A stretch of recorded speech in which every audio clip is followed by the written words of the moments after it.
1 month before her 16th birthday, Amanda Todd, a Canadian teenager, hung herself. She had been a victim of cyberbullying for over 2 years, and she could no longer handle the torment, so she put an end to her life and an end to the bullying. According to bullyingstatistics.org, more than half of all adolescents in first world countries who have regular access to internet and cell phones have experienced cyberbullying.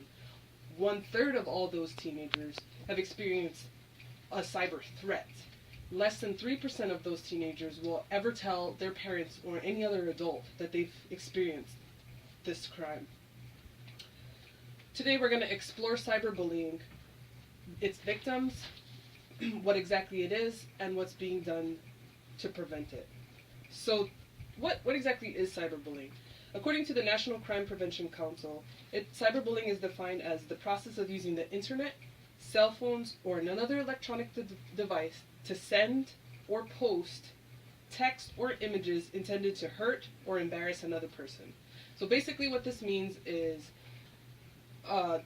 teenagers mostly, or adults, will use some kind of electronic device. They'll send a mean text message, they'll post something mean to someone's Facebook wall, they'll put a mean picture and reference their victim. Basically, it's a means to hurt another human being. And to be technical, cyberbullying is when this action occurs between two minors.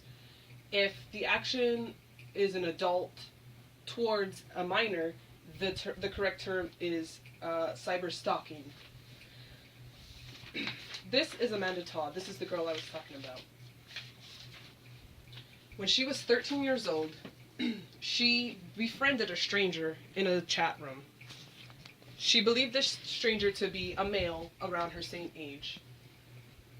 He would talk to her, he would tell her how beautiful she was, he would tell her how smart she was. Basically, he made her feel really good. About a month or so into their relationship, he asked her to post a nude photo of herself. She refused. But he didn't stop asking.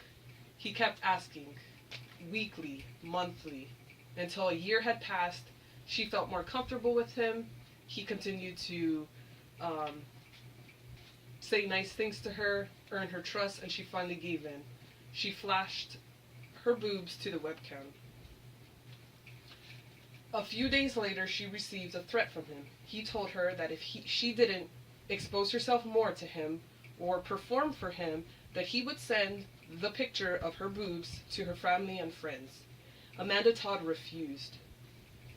She didn't really believe that he was going to carry out her threat, but she had befriended him on Facebook, and from there he was able to get the contact information of her friends and her family, and he carried his threat out. Amanda became a target for her friends, or the kids that she thought were her friends. They bullied her, they called her mean names, they told her she was a slut, and they even started saying things that had nothing to do with the picture. They would tell her she was ugly, that she should leave, that she should get out. After enduring this torment, Amanda's parents moved her to another school. While she was at this new school, things got a little bit better, until she had an intimate encounter with a boy who had a girlfriend. When the girlfriend of this boy found out what they had done, she and her friends beat Amanda Todd up, and the cyberbullying began again. It got so bad that one day Amanda was beat up and left in a ditch. Her father collected her and took her home. She had already at this point been enduring a year of the cyberstalking, and on top of this, the new being beat up, she couldn't handle it, so she drank some bleach. She was rushed to the hospital and they flushed her out, and she survived. Things got even worse at this point. Kids at her school told her through the internet that they wished that she had been successful. They told her that she needs to drink more bleach next time. They told her that they wished that they would see their messages, and they hoped that she would kill herself.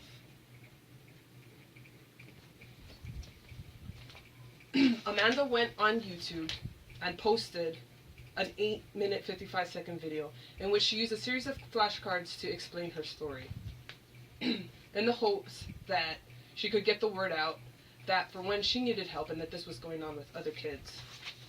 Unfortunately for Amanda Todd, the tormenting didn't stop. A month after she posted her video online, Amanda Todd was found hung in her bedroom closet. Obviously, we can see from Amanda's story that cyberbullying is a problem. The problem with cyberbullying is that the victims of cyberbullying are also victims of traditional bullying. So in the days of our parents, you were only ever bullied when you were in the physical presence of your tormentor. They would push you, say mean things. Nowadays, these things happen at school when the kid goes home, when they check on their Facebook, or somebody will get a hold of their number, and they continue the bullying. And with cyberbullying, there is a problem in which the tormentors don't get to see the expression on their victims' faces. They don't get to see how much their hurtful words are affecting their victim. It's almost like beer muscles. They get really strong.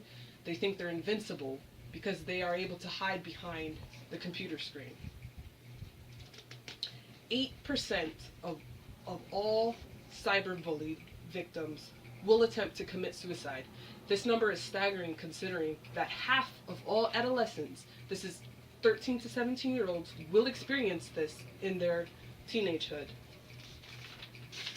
So what is being done to help try to stop this? Well, what most teenagers don't realize is cyberbullying is actually a crime.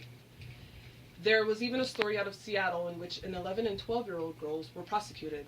Basically, what these girls had done was they had this friend, and one day their friend had logged onto their computer at home. They had a falling out with this girl. Well, because their friend had logged onto their computer at home, the girl's Facebook password had been stored. They used this knowledge to post sexually explicit videos and messages to the girl's Facebook page. What ended up happening was the 12-year-old girl was given a 6-month suspended sentence for cyberstalking and first-degree computer trespassing. And the 11-year-old girl was sent to juvenile court in which she had to perform community service. There are also public advertising campaigns such as the Stomp Out Bullying No Matter What campaign, which tries to bring awareness to teenagers, which tries to make them aware of the victims such as Amanda Todd, to try to get them to understand how intense, how grievous these, what they perceive to be just comments are, to try to get them to see how much these hurtful words can affect their peers. Cyberbullying is pretty new. In fact, there hasn't really been any public outcry or any public awareness hasn't really been made until about 2011. So it's kind of hard right now to see how much of an impact it's having. But surely letting teenagers know that it's happening, letting them understand how far a person can be pushed can only help. Cyberbullying is a real problem. We live in a technology age. This is something that children now have to endure. This is something that children in the future will have to endure. Hopefully with the stories that we've heard and the campaigns that are being put out, we can prevent future deaths like that of Amanda Todd.